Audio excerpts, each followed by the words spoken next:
Hare Krishna. Welcome to our Sunday Krishna book reading to Srila Prabhupada. We welcome everyone online. And as always, before we begin, we offer our respectful obeisances to Srila Prabhupada and to each other. Nama Om Vishnu Padaya Krishna Prasthaya Bhutale Srimati Bhakti-Vedanta Swaminiti Namane Namaste Saraswati Deve Gauravani Pacharane Nirvasesha Sunyavadi Paskachade Shatarne. And to each other, Vanjakalpa Drubhyascha Kripa Sindhu Bhyevacha Patitanam Pavane Bhyo Vaishnave Bhyo Namo Namaha. So we're at the end of chapter 89 for all of you online. And make sure you note the subtitles at the bottom of the page that will help you to follow along. So towards the end of chapter 89, entitled The Super Excellent Power of Krishna. So the paragraph starts with, the Lord was attended by his personal associates, Nanda and Sunanda, and the personified Sudarshan disk was also standing by him. As stated in the Vedas, the Lord has innumerable energies, and they also stood there in their personified forms.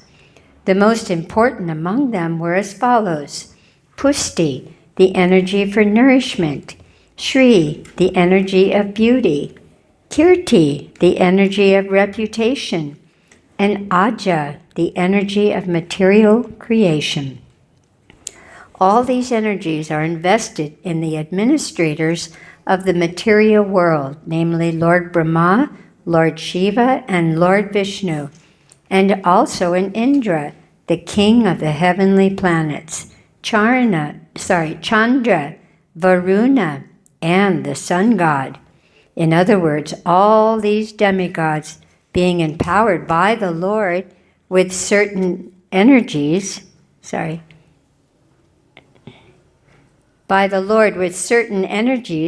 engage in the transcendental loving service of the Supreme Personality of Godhead. The Mahavishnu feature is an expansion of Krishna's body. The Brahma Samhita confirms that Mahavishnu is a portion of a plenary expansion of Krishna. All such expansions are non-different from the personality of Godhead, but since Krishna appeared within this material world to manifest his pastimes as a human being, he and Arjuna immediately offered their respects to Lord Mahavishnu by bowing down before him. It is stated in Srimad Bhagavatam that Lord Krishna offered respect to Mahavishnu. This means that Krishna offered obeisances unto none other than himself, because Lord Mahavishnu is non-different from Krishna himself. This offering of obeisances by Krishna to Mahavishnu is not, however, the form of worship known as Ahangra Hopshana, which is sometimes recommended for persons trying to elevate themselves to the spiritual world by performing the sacrifice of knowledge. Such persons are also mentioned in the Bhagavad-Gita. Jnana yajnena chapyanye yajanto mam upashate. Although there was no necessity for Krishna to offer obeisances because he is the master teacher, he taught Arjuna just how respect should be offered to Lord Mahavishnu. Arjuna, however, became very much afraid upon seeing the gigantic form of everything, distinct from the material experience. Seeing Krishna offering obeisances to Lord Mahavishnu, he immediately followed him and then stood before the Lord with folded hands. After this, gigantic form of Mahavishnu, greatly pleased, smiled pleasingly and spoke as follows: My dear Krishna and Arjuna, I was very eager to see you both, and therefore I arranged to take away the babies of the Brahmana and keep them here. I have been expecting to see you both at this palace. You have appeared in the material world as my incarnations in order to minimize the force of the demoniac persons who burden the world. Now, after killing all these unwanted demons, you will please come back to me. The two of you are incarnations of the great sage Nar Narayan. Although you are both complete in yourselves to protect the devotees and to annihilate the demons, and especially to establish religious principles in the world so that peace and tranquility may continue. You are teaching the basic principles of factual religion so that the people of the world may follow you and thereby be peaceful and prosperous. Santosh.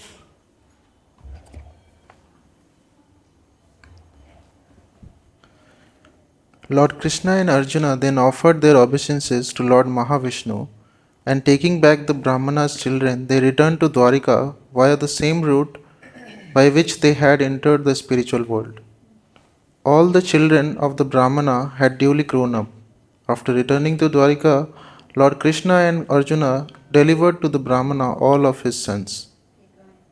Arjuna, however, was struck with great wonder after visiting the transcendental world by the grace of Lord Krishna. And by the grace of Krishna, he could understand that whatever opulence there may be within this material world is an emanation from him. Any opulent position a person may have within this material world is due to Krishna's mercy. One should therefore always be in Krishna consciousness, in complete gratefulness to Lord Krishna, because whatever one may possess is all bestowed by him. Krishna. Arjuna's wonderful experience due to the mercy of Krishna is one of the many thousands of pastimes performed by Lord Krishna during his stay in this material world. They were all unique and have no parallel in the history of the world. All these pastimes prove fully that Krishna is the Supreme Personality of Godhead. Yet while present within this material world, he played just like an ordinary man with many worldly duties. He played the part of an ideal householder, possessing more than 16,000 wives, 16,000 palaces, and 160,000 children. And in that role, he performed many sacrifices just to teach the royal order how to live in the material world for the welfare of humanity. As the ideal Supreme Personality, he fulfilled the desires of everyone, from the Brahmanas, the highest persons in the human society, down to the ordinary living entities, including the lowest of men. Just as King Indra is in charge of distributing rain all over the world to satisfy everyone in due course, so Lord Krishna satisfies everyone by pouring down his causeless mercy. His mission was to give protection to the devotees and to kill the demoniac kings. Therefore, he killed many hundreds and thousands of demons. Some of them he killed personally, and some were killed by Arjuna, who was deputed by Krishna. In this way, he established many pious kings such as Yudhishthira at the helm of world affairs. Thus, by his divine arrangement, he created the good government of King Yudhishthira, and there ensued peace and tranquility. Hare Krishna. Thus ends the Bhaktivedanta purport of the 89th chapter of Krishna, the super excellent power of Krishna. Hare Krishna. Last but not the least. Chapter 90, Summary Description of Lord Krishna's pastimes. After returning from the spiritual kingdom, which he was able to visit personally with Krishna, Arjuna was very much astonished. He thought to himself that although he was only an ordinary living entity, by the grace of Krishna, it had been possible for him to see the spiritual world. Not only had he seen the spiritual world, but he had also personally seen the original Mahavishnu, the cause of the material creation. It is said that Krishna never goes out of Vrindavan. Vrindavanam parityajya padekam na gacchati. Krishna is supreme in Mathura, he is more supreme in Dwarika, and he is most supreme in Vrindavan. Krishna's pastime in Dwarika are displayed by his Vasudeva portion, yet there is no difference between the Vasudeva portion manifested in Mathura and Dwarika. and the original manifestation of Krishna in Vrindavan. In the beginning of this book, we have discussed that when Krishna appears, all his incarnations, planetary portions, and portions of the planetary portions are come with him. Thus, some of his different pastimes are manifested not by the original Krishna himself, but by his expansions. Why Arjuna was puzzled by Krishna's going to see Karanar Navashai Vishnu in the spiritual world is fully discussed in the commentaries of Srila Vishwanath Chakravarti Thakur as follows. It is understood from the speech of Mahavishnu that he was very eager to see Krishna. It may be said, however, that since Mahavishnu took away the Brahmana's sons, he must certainly have gone to Dwarka to do so. Therefore, why did he not see Krishna there? A possible answer is that unless Krishna gives his permission, he cannot be seen even by Mahavishnu, lying in the causal ocean of the spiritual world. Thus, Mahavishnu took away the Brahmana's sons one after another just after their births, so that Krishna would come personally to the causal ocean to retrieve them, and then Mahavishnu would be able to see him there. If that is so, the next question is this: why would Mahavishnu come to Dwarka personally if he were not able to see Krishna? Why did he not send some of his associates to take away the sons of the Brahmana? A possible answer is that it is very difficult to put any of the citizens of Dwarka into trouble in the presence of Krishna. Therefore, because it was not possible for any of Mahavishnu's associates to take away the Brahmana's sons, he personally came to take them. Another question may also be raised. Lord is known as Brahmanya Deva, the worshipable deity of the Brahmanas. So why was he inclined to put a Brahmana into such a troubled condition of lamentation over one son after another until the 10th son was taken away? The answer is that Lord Mahavishnu was so eager to see Krishna that he did not hesitate even to give trouble to a Brahmana. Although giving trouble to a Brahmana was a forbidden act, Lord Vishnu was prepared to do anything in order to see Krishna. He was so eager to see him. After losing each of his sons, the Brahmana would come to the gate of the palace and accuse the king of not being able to give the Brahmanas protection and of thus being unfit to sit on the royal throne. It was Mahavishnu's plan that the Brahmana would accuse the Kshatriyas and Krishna would be obliged to come see him to take back the Brahmana's sons.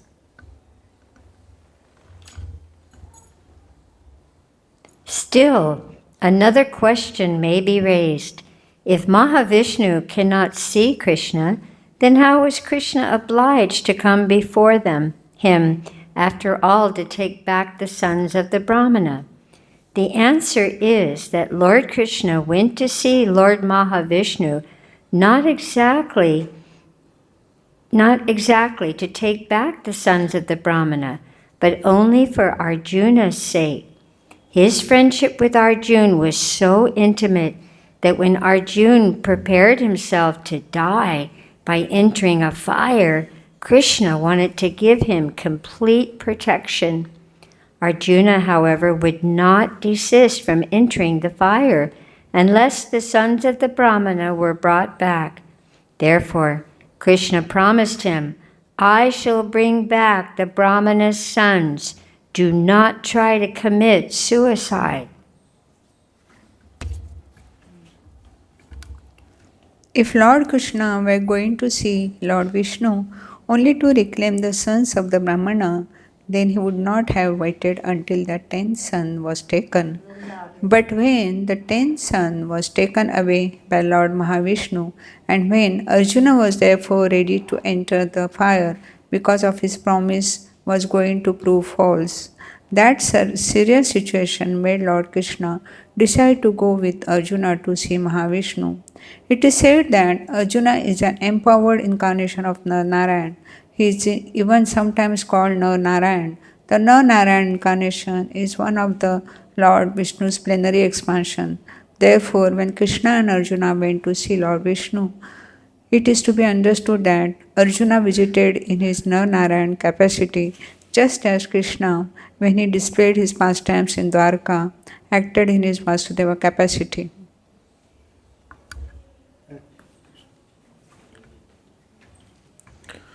After visiting the spiritual world, Arjun concluded that whatever opulence anyone can sow within the material or spiritual worlds is all a gift of Lord Krishna.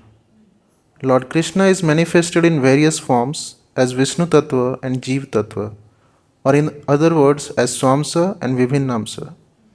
Vishnu Tattva is known as Swamsa and Jeeva Tattva is known as Vibhinnamsa. He can therefore display himself by his different transcendental pastimes in the portion of either Swamsa or Vibhinnamsa, as he likes, but still he remains the original Supreme Personality of Godhead. The concluding portion of Krishna's pastimes is found in the 19th chapter of the 10th canto of Srimad Bhagavatam. And in this chapter, Shukadeva Goswami wanted to explain how Krishna lived happily at Dwarka with all opulences. Krishna's opulence of strength has already been displayed in his different pastimes. And now it will be shown how his residence at Dwarka displayed his opulence of wealth and beauty. In this material world, the opulence of wealth and beauty are considered the highest of all opulences, yet they are only a perverted reflection of these opulences in the spiritual world. Therefore, while Krishna stayed on this planet as the Supreme Personality of Godhead, his opulences of wealth and beauty had no comparison within the three worlds. Krishna enjoyed 16,000 beautiful wives, and is most significant that he lived at Dwarka as the only husband of these thousands of beautiful women. This is specifically stated that he was the only husband of 16,000 wives. It is, of course, not unheard of in the history of the world that a powerful king would keep many hundreds of queens, but although such a king might be the only husband of so many wives, he could not enjoy all of them at one time. Lord Krishna, however, enjoyed all of his 16,000 wives simultaneously.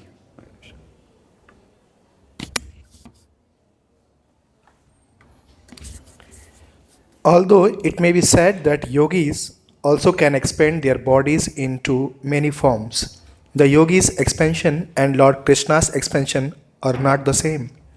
Krishna is therefore sometimes called Yogeshwara, the master of all yogis.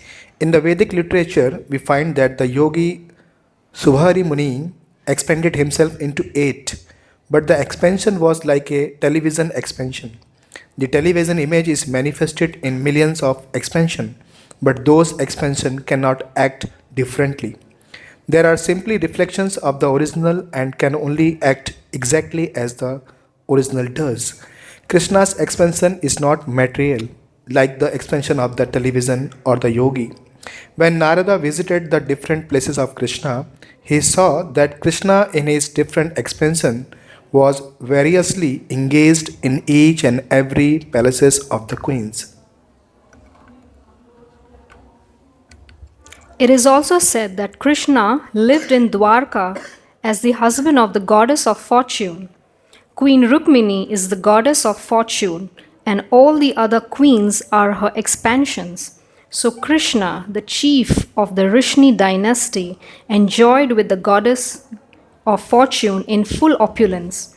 The queens of Krishna are described as permanently youthful and beautiful. Although Krishna had grandchildren and great-grandchildren, neither Krishna nor his queens looked older than 16 or 20 years of age.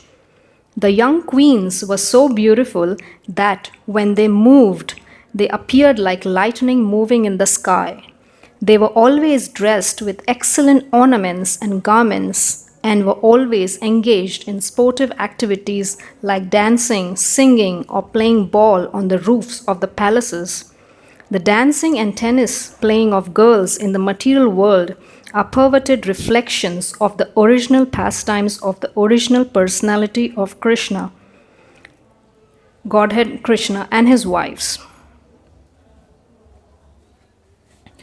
The roads and streets of the city of Dwarka were always crowded with elephants, horses, chariots, and infantry soldiers. When elephants are engaged in service, they are given liquor to drink, and it is said that the elephants in Dwarka were given so much liquor that they would sprinkle a great quantity of it on the road and still walk on the streets intoxicated. The infantry soldiers passing on the streets were profusely decorated with golden ornaments, and horses and golden chariots plied along the streets. In all directions of Dwarka city, wherever one would turn his eyes, he would find green parks and gardens, each of them filled with trees and plants laden with fruits and flowers. Because there were so many nice trees of fruits and flowers, all the sweetly chirping birds and buzzing bumblebees joined together to make sweet vibrations. The city of Dwarka thus fully displayed all opulences.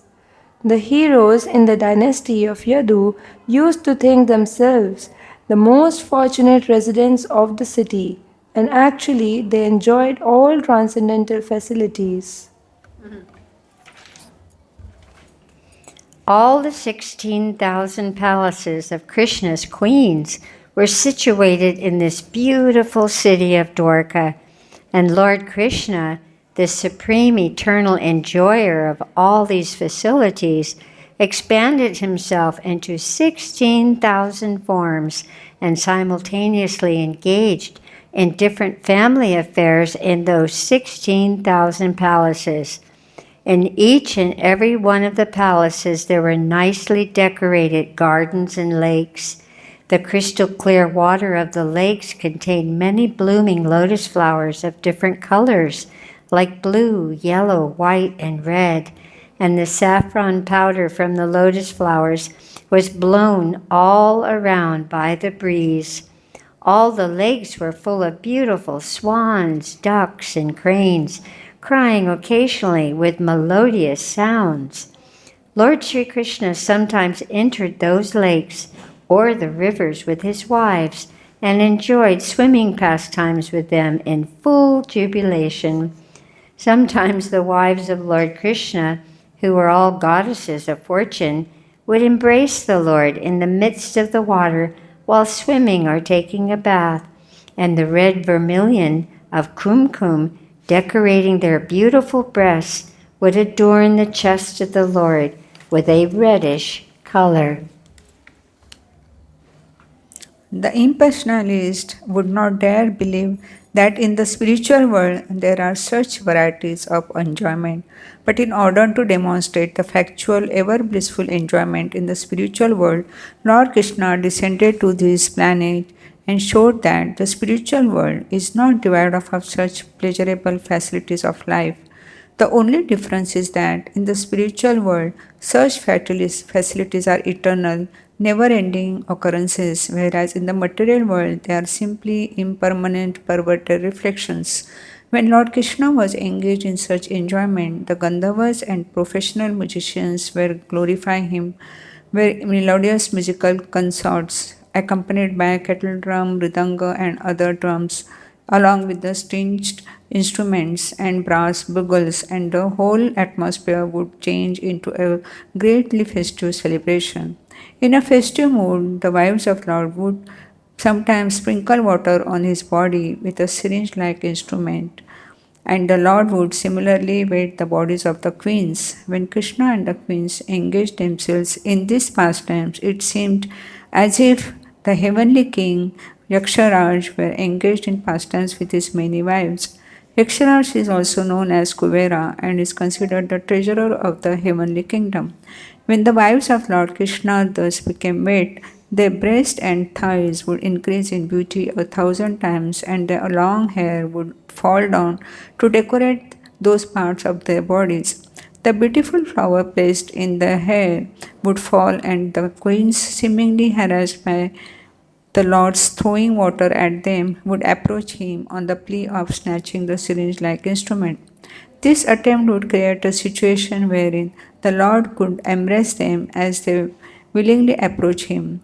Upon being embraced, the wives of the Lord would feel on their mouths a clear indication of conjugal love, and this would create an atmosphere of spiritual bliss.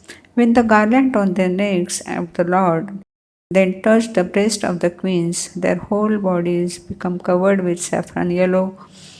Being engaged in their celestial pastimes, the queens forgot themselves, and their loosened hair appeared like beautiful waves of a river.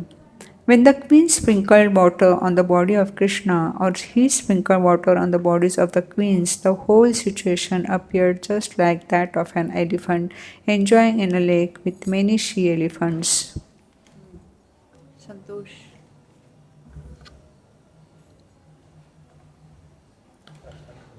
After enjoying fully amongst themselves, the Queen and Lord Krishna would come out of water, and they would give up their wet garments, which were very valuable, to be taken away by the professional singers and dancers. These singers and dancers had no means of subsistence other than the rewards of valuable garments and ornaments left by the queens and kings on such occasions. The whole system of society was so well planned that all the members of society in their different positions as Brahmanas, Kshatriyas, Vaishyas, and Sudras had no difficulty in earning their livelihood. There was no competition among the divisions of society.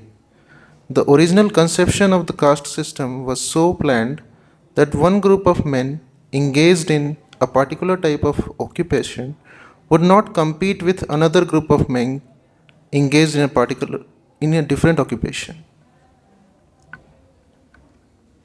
In this way, Lord Krishna used to enjoy the company of his 16,000 wives. Some devotees of the Lord who want to love the Supreme Personality of Godhead in the mallow of conjugal love are elevated to the position of becoming wives of Krishna, and Krishna keeps them always attached to him by his kind behavior. Krishna's behavior with his wives, his movements, his talking with them, his smiling, his embracing, and similar other activities, which are just like those of a loving husband, kept them always very much attached to him. That is the highest perfection of life. If someone remains always attached to Krishna, it is to be understood that he is liberated and his life is successful. With any devotee who loves Krishna with his heart and soul, Krishna reciprocates in such a way that the devotee cannot but remain attached to him. The reciprocal dealings of Krishna and his devotees are so attractive that a devotee cannot think of any subject matter other than Krishna.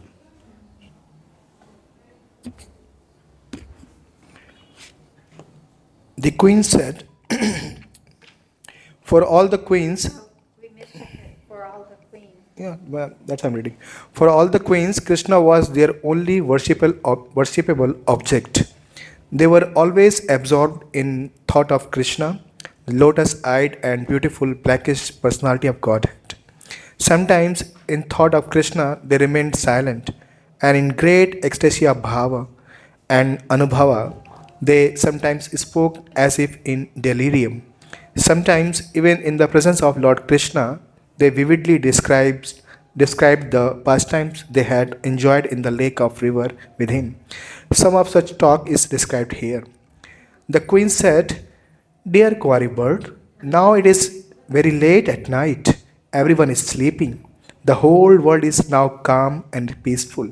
At this time, the Supreme Personality of Godhead is sleeping, although his knowledge is undisturbed by any circumstances. Then why are you not sleeping? Why are you lamenting like this throughout the whole night? Dear friend, it is that you are also attracted by the lotus eyes of the Supreme Personality of Godhead, and by his sweet, smiling, and attractive words, exactly as we are. Do, do those dealings of Supreme Personality of Godhead pinch your heart as they do ours? Hello, Chakravaki. Why have you closed your eyes? Are you searching after your husband, who may have gone to foreign countries? Why are you lamenting so pitiably? Alas, it appears that you are very much aggrieved. Or is it a fact that you also are willing to become an eternal servitor of the Supreme Personality of Godhead? We think that you are anxious to put a garland on the lotus feet of the Lord and then place it on your hair. Oh dear ocean, why are you roaring all day and night? Don't you like to sleep?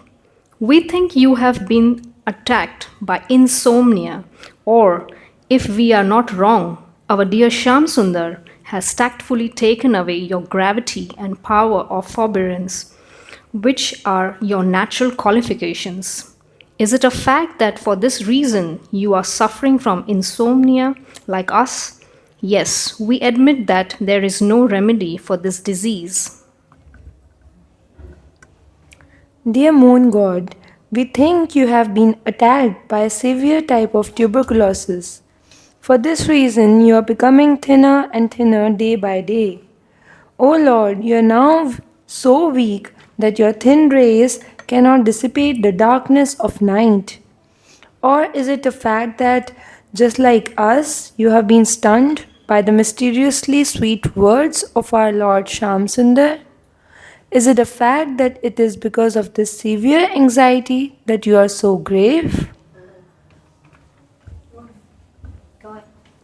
O breeze from the Himalayas, what have we done to you that you are so intent on teasing us by awakening our lust to meet Krishna? Do you know?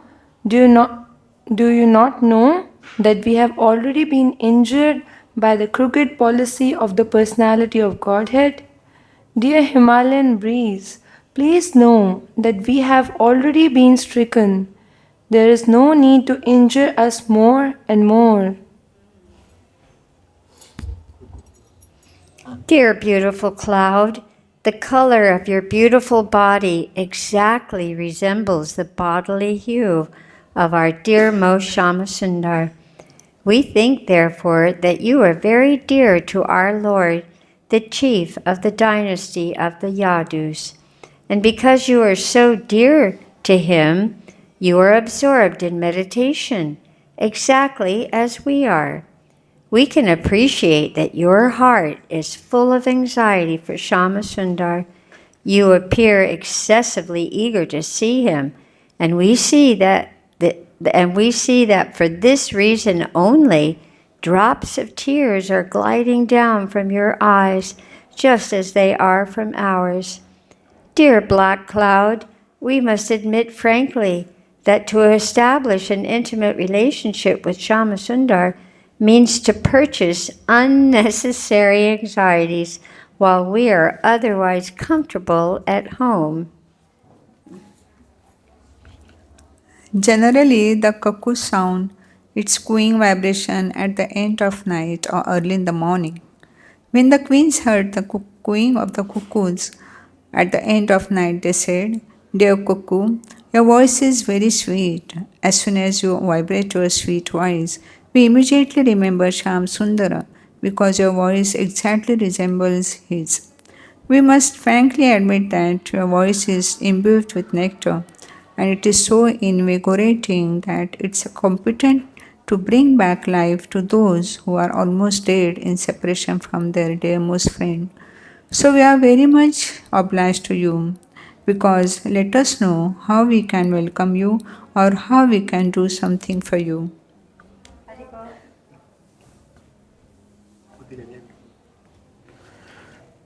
The queens continued talking like that, and they addressed the mountain as follows: Dear mountain, you are very generous.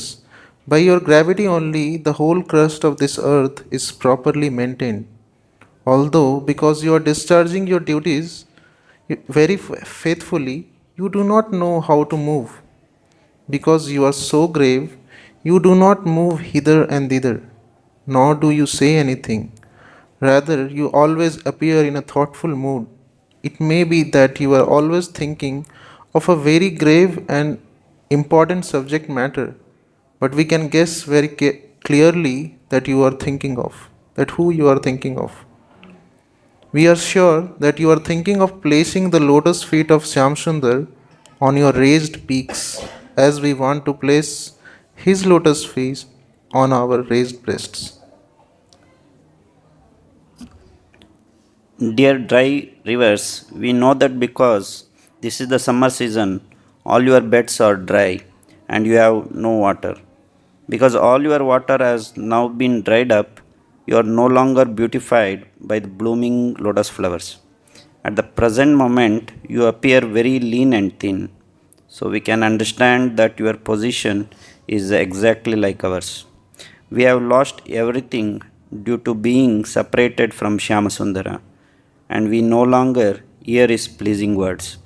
Our hearts no longer work properly, and therefore we also have become very lean and thin. We think, therefore, that you are just like us. You have turned lean and thin because you are not getting any water from your husband, the ocean through the clouds. The example given herewith by the queens is very appropriate. The riverbeds become dry when the ocean no longer supplies water through the clouds. The ocean is supposed to be the husband of the river and therefore is supposed to support her. Unless a woman is supported by her husband with the necessities of life, she also becomes as dry as a dry river.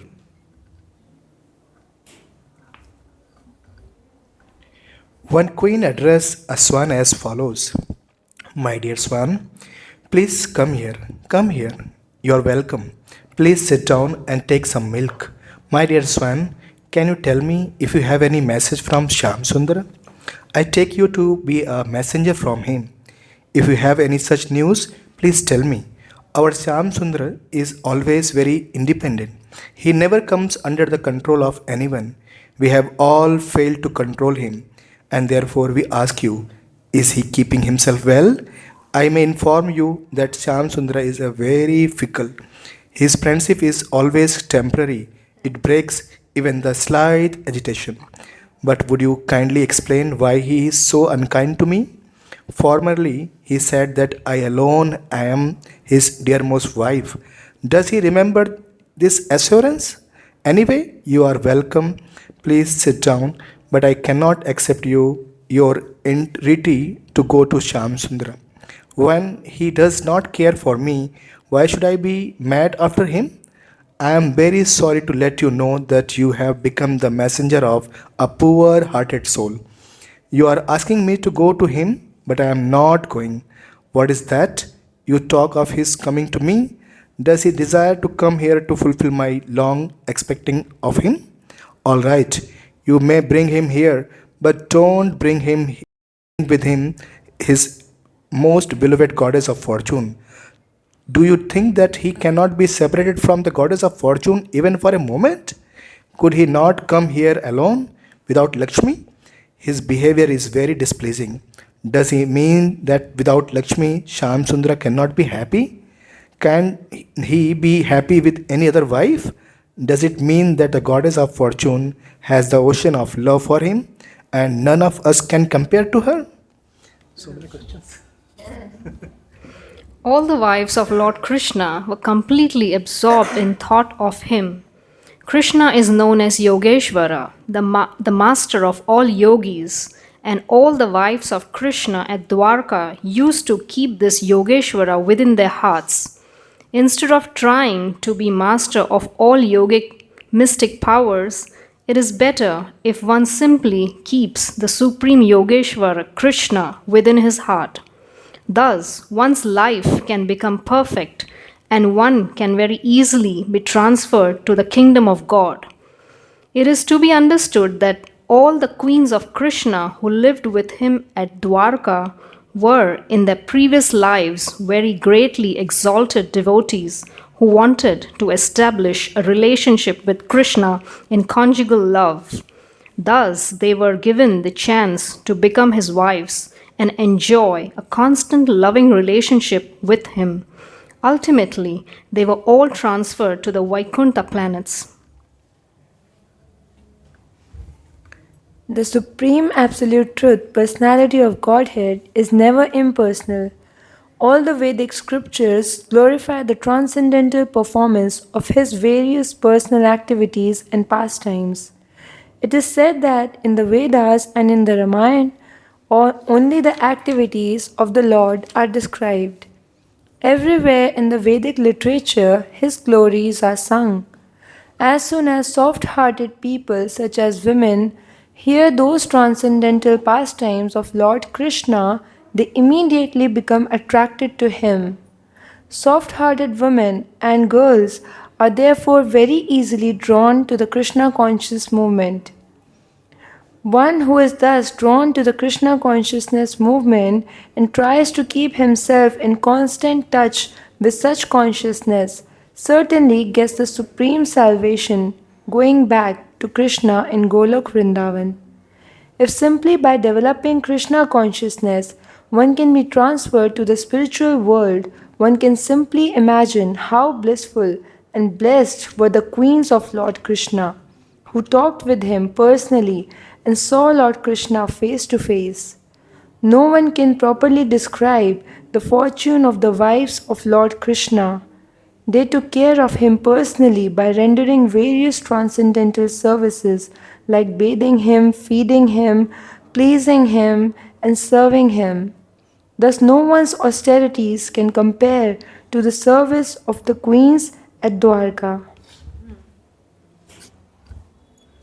Shukadeva Goswami informed Maharaj Parikshit that for self-realization, the austerities and penances performed by the queens at Dwarka have no comparison. The objective of self-realization is one, Krishna. Therefore, although the dealings of the queens with Krishna appear just like ordinary dealings between husband and wife, the principal point to be observed is the queen's attachment for Krishna. The entire process of austerity and penance is meant to detach one from the material world and enhance one's attachment to Krishna, the Supreme Personality of Godhead. Krishna is the shelter of all persons advancing in self-realization. As an ideal householder, he lived with his wives and performed the Vedic rituals just to show less intelligent persons that the Supreme Lord is never impersonal. Krishna lived with wives and children in all opulence, exactly like an ordinary conditioned soul, just to teach those souls who are actually conditioned that they must enter into the family circle of Krishna, where he is the center. For example, the members of the Yadu dynasty lived in the family of Krishna, and Krishna was the center of all their activities. Renunciation is not as important as enhancing one's attachment to Krishna. The Krishna consciousness movement is especially meant for this purpose. We are preaching the principle that it doesn't matter whether a man is sannyasi or grahastha, householder. One simply has to increase his attachment for Krishna, and then his life is successful. Following in the footsteps of Lord Sri Krishna, one can live with his family members or within the society or nation, not for the purpose of indulging in sense gratification, but to realize Krishna by advancing in attachment for him. There are 4 principles of elevation from the conditioned life to the life of liberation, which are technically known as dharma, artha, kama, moksha. Religion, economic development, sense gratification, and liberation. If one lives a family life following in the footsteps of Krishna's family members, one can achieve all 4 of these principles of success simultaneously by making Krishna the center of all activities.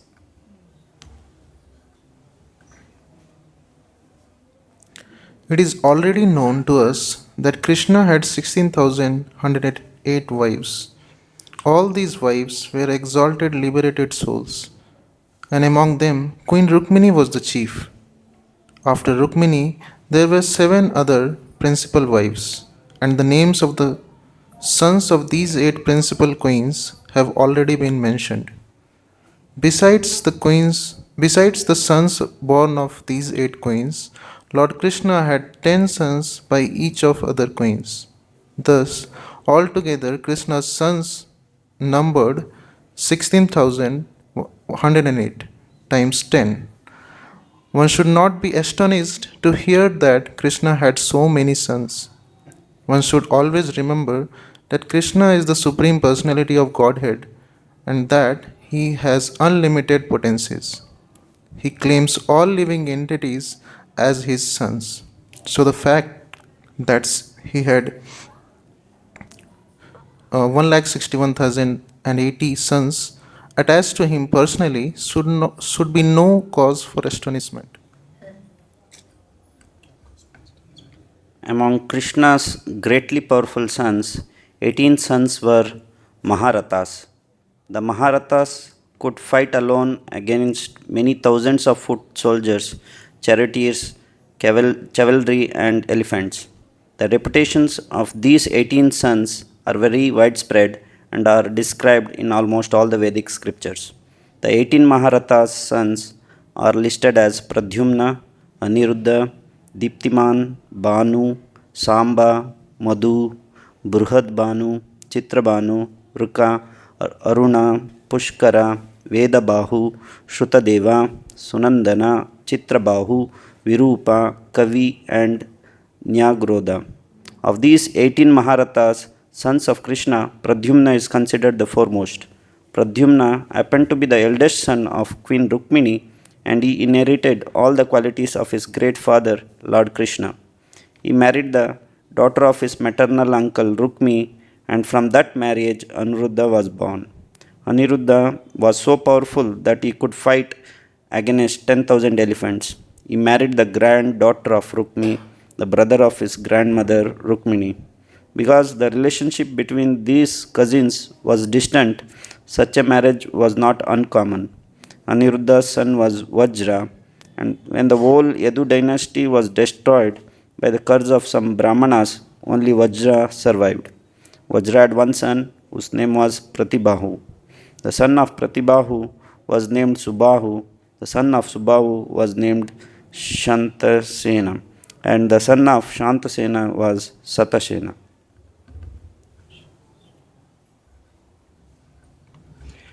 It is stated by Sukadev Goswami that all the members of the Yadu dynasty had many children, just as Krishna had many sons, grandsons, and great grandsons. Each one of the kings named herewith also had similar family extension. Not only did all them have many children, but all were extraordinarily rich and opulent.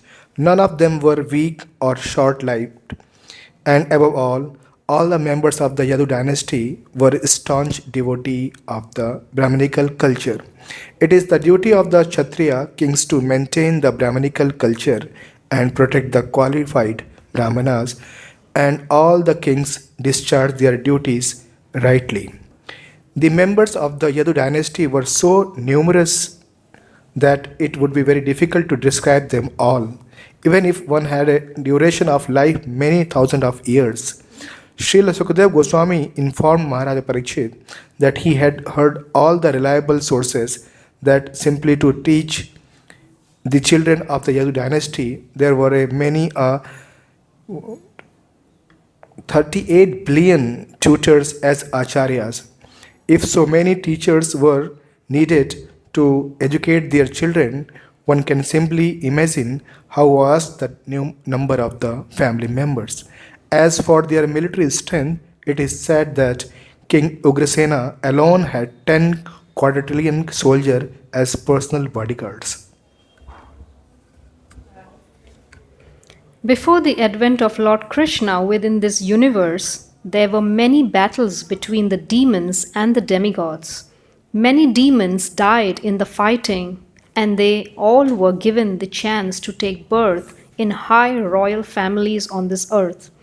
Because of their royal exalted posts, all these demons became very much puffed up, and their only business was to harass their subjects. Lord Krishna appeared on this planet just at the end of Dwapar Yuga to annihilate all these demoniac kings. As it is stated in the Bhagavad-Gita, Paritranaya sadhunam vinashaya cha dushkritam.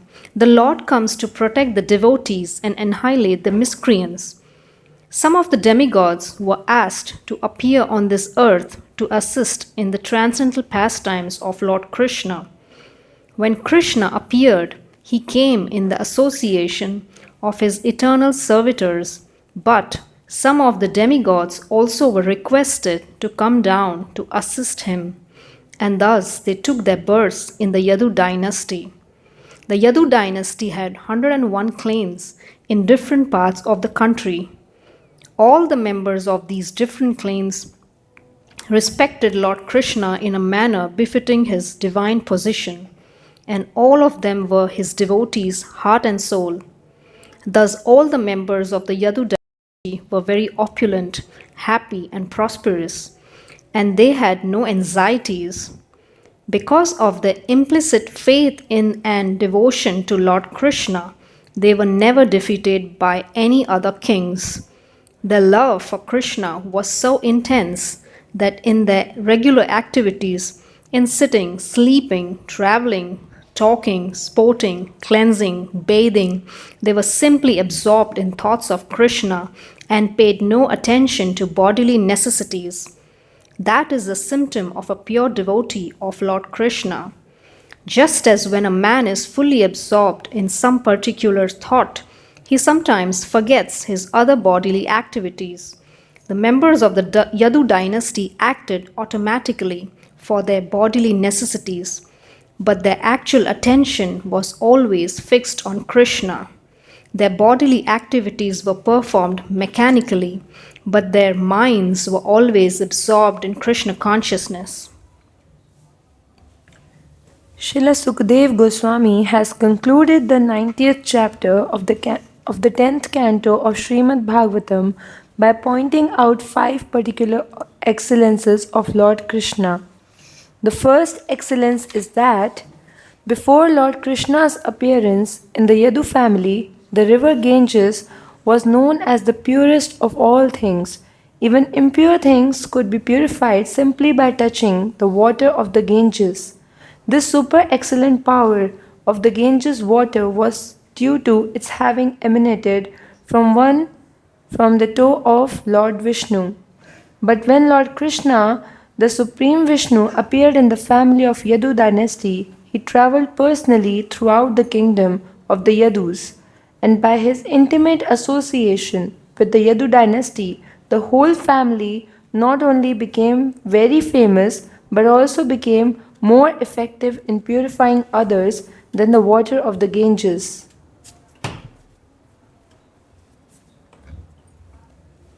The next excellence of Lord Krishna's appearance was that although he apparently gave protection to the devotees and annihilated the demons, both the devotees and the demons achieved the same result.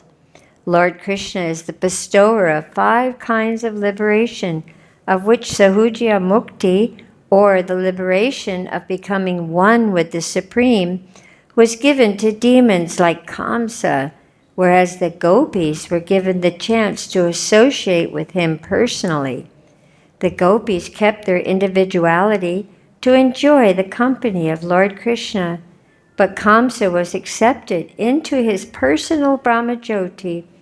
In other words, both the demons and the gopis were spiritually liberated, but because the demons were enemies and the gopis were friends, the demons were killed and the gopis protected. The third excellence of Lord Krishna's appearance was that the goddess of fortune, who is worshipped by demigods like Lord Brahma, Indra, Chandra, remained always engaged in the service of the Lord, even though the Lord gave more preference to the gopis. Lakshmiji, The goddess of fortune tried her best to be on an equal level with the gopis, but she was not successful. Nevertheless, she remained faithful to Krishna, although she generally doesn't remain in one place, even if worshipped by demigods like Lord Brahma. The fourth excellence of Lord Krishna's appearance concerns the glories of his name. It is stated in the Vedic literature that by chanting the different names of Lord Vishnu 1,000 times, one may be bestowed with the same benefit as by thrice chanting the holy name of Lord Ram. And by chanting the holy name of Lord Krishna only once, one receives the same benefit. In other words, of all the holy names of the Supreme Personality of Godhead, including Vishnu and Ram, the holy name of Krishna is the most powerful. The Vedic literature therefore specifically stresses the chanting of the holy name of Krishna, Hare Krishna, Krishna Krishna, Hare Hare, Hare Rama, Rama Rama, Hare Hare. Lord Chaitanya introduced the chanting of the holy name of Krishna in this age, thus making liberation much more easily obtainable than in other ages.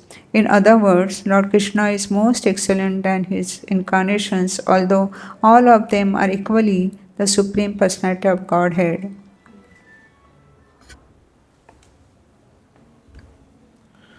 The fifth excellence of Lord Krishna's appearance is that he established the most excellent of all religious principles by his one statement in the Bhagavad-Gita, that simply by surrendering unto him, one can discharge all the principles of religious rites. In the Vedic literature, there are 20 kinds of religious principles mentioned, and each of them is described in different shastras. But Lord Krishna is so kind to the fallen, conditioned souls of this age that he personally appeared and asked everyone to give up all kinds of religious rites and simply surrender unto him. It is said that this age of Kali is 3/4 devoid of religious principles. Hardly 1/4 of the principles of religion are still observed in this age. But by the mercy of Lord Krishna, not only has this void of Kali Yuga been completely filled, but the religious process has been made so easy that simply by rendering transcendental loving service unto Lord Krishna, by chanting his holy names, Hare Krishna, Krishna Krishna, Hare Hare, Hare Ram, Ram Ram, Hare Hare, one can achieve the highest result of religion, namely, being transferred to the highest planet within the spiritual world, Golok Vrindavan. Considering all this, one can immediately appreciate the benefit of Lord Krishna's appearance on the earth and understand that his giving relief to the people of the world by his appearance was not at all extraordinary. Srila Shukadeva Goswami thus concludes his description of the super exalted position of Lord Krishna by glorifying him in the following way. O Lord Krishna, all glories unto you. You are present in everyone's heart as Paramatma. Therefore, you are known as Jananivasa, one who lives in everyone's heart. As confirmed in the Bhagavad-Gita, Ishvara Sarva Bhutanam Ruddeshe Arjuna Tishtati. The Supreme Lord, in his Paramatma feature, lives within everyone's heart. This does not mean, however, that Lord Krishna has no separate existence as the Supreme Personality of Godhead. The Mayavadi philosophers accept the all-pervading feature of Parabrahman, but when Parabrahman or the Supreme Lord appears, they think that he appears under the control of material nature. Because Lord Krishna appeared as the son of Devaki, the Mayavadi philosophers accept Krishna to be an ordinary living entity who takes birth within this material world. Therefore, Shukadeva Goswami warns them, Devaki Janmavada, which means that although Krishna is famous as the son of Devaki, actually is the super soul or the all-pervading Supreme Personality of Godhead. The devotees, however, take this word Devaki Janmavada in a different way. The devotees understand that actually Krishna was the son of Mother Yashoda. Although Krishna first appeared as the son of Devaki, He immediately transferred himself to the lap of Mother Yashoda, and his childhood pastimes were blissfully enjoyed by Mother Yashoda and Nanda Maharaj. This fact was admitted by Vasudeva himself when he met Nanda Maharaja and Yashoda at Kurukshetra. He admitted that Krishna and Balarama were actually the sons of Mother Yashoda and Nanda Maharaja. Vasudeva and Devaki were only their official father and mother. Their actual father and mother were Nanda and Yashoda. Therefore, Shukadeva Goswami describes Lord Krishna as Devaki Janmavada. Sukadeva Goswami then glorified the Lord as one who is honored by the Yaduvara Parisad, the assembly house of the Yadu dynasty, as the killer of different kinds of demons. Krishna, the Supreme Personality of Godhead, could have killed all the demons by employing his different material energies, but he wanted to kill them personally to give them salvation. There was no need of Krishna coming to this material world to kill all the demons. Simply by his willing, many hundreds and thousands of demons could have been killed without any his personal endeavor. But actually, he descended for his pure devotees to play as a child with Mother Yasoda and Nanda Maharaj to give pleasure to the inhabitants of Dwaraka. By killing the demons and giving protection to the devotees, Lord Krishna established the real religious principle, which is simply love of Godhead. By following the actual religious principle of love of Godhead, even the living entities known as Sthira were also delivered of all material contamination and transferred to the spiritual kingdom. Sthira means the tree and plants which cannot move, and Chara means the moving animals, especially the cows when Krishna was present.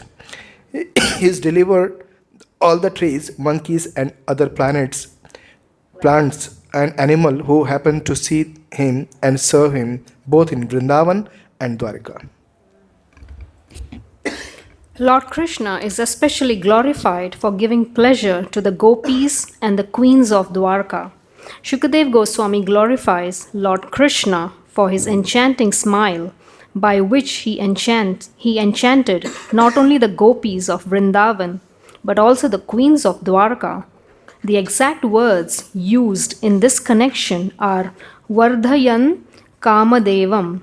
In Vrindavan, as the boyfriend of many gopis, and in Dwarka, as the husband of many queens, Krishna increased the lusty desires to enjoy with him.